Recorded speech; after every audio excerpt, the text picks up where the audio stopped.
নমস্কার, আপনারা দেখছেন পিবি নিউজ। আপনাদের সঙ্গে রয়েছে আমি, সাথেই নজর রাখবো এই মুহূর্তের খবরের দিকে। মহেশতলায় নাবালিকা ছাত্রীকে ধর্ষণ করার অভিযোগ তার মাসির ছেলের বিরুদ্ধে, গ্রেপ্তার অভিযুক্ত। দক্ষিণ 24 পরগনার মহেশতলার 29 নম্বর ওয়ার্ডের মোল্লাপাড়ার বাসিন্দা নাবালিকা ছাত্রী রবিবার রাতে নাবালিকা তার পরিবারকে ধর্ষণের ঘটনার কথা জানায়। এরপর চাঞ্চল্য ছড়ায় এলাকায়। প্রতিবেশীরা অভিযুক্তর বাড়িতে জিজ্ঞাসা করতে গেলে বচসা হয়। এরপর উত্তেজিত জনতা অভিযুক্তর বাড়ি ভাঙচুর শুরু করে।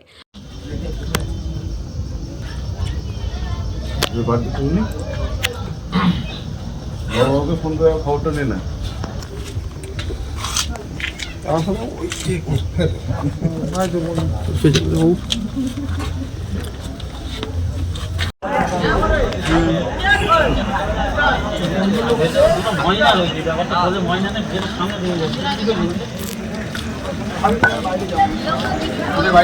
খবর পেয়ে ঘটনাস্থলে মহেশতলা থানার বিশাল পুলিশ বাহিনী পৌঁছে পরিস্থিতি নিয়ন্ত্রণে আনে।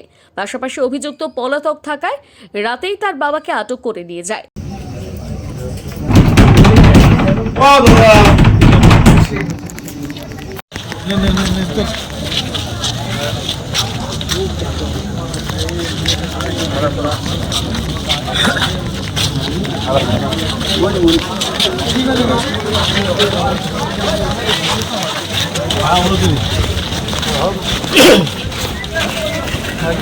নির্যাতিতার পরিবার মেয়েকে সঙ্গে নিয়ে মহেশতলা থানায় অভিযোগ জানায়। রাতেই পুলিশ ওই নাবালিকাকে চিকিৎসার জন্য হাসপাতালে পাঠায়। পুলিশ অভিযান চালিয়ে গ্রেপ্তার করে অভিযুক্ত শেখ শাহিদ আফ্রিদিকে। অভিযুক্তর কঠোরতম শাস্তির দাবি পরিবারের ও প্রতিবেশীদের দাবি অভিযুক্তের ফাঁসি হোক। মহেশতলা থানার পুলিশ আজ অভিযুক্তর বিরুদ্ধে মামলা রুজু করে আজ আলিপুর আদালতে পেশ করা হবে। Bureau report, PB news. Sun hospital, এখানে যে কোনো রকমের চিকিৎসার বিশ্বস্ত প্রতিষ্ঠান। খুবই কম খরচে বিশ্বমানের চিকিৎসা প্রদান করে থাকে। উন্নত মানের ওয়ার্ড কেবিন, পরিষ্কার পরিচ্ছন্ন পরিবেশ দ্বারা সুসজ্জিত চিকিৎসা ব্যবস্থা রয়েছে। এছাড়া স্বাস্থ্যসাথী কাজেও পরিষেবা প্রদান করা হয়। সুতরাং আজই যোগাযোগ করুন সান হসপিটালে।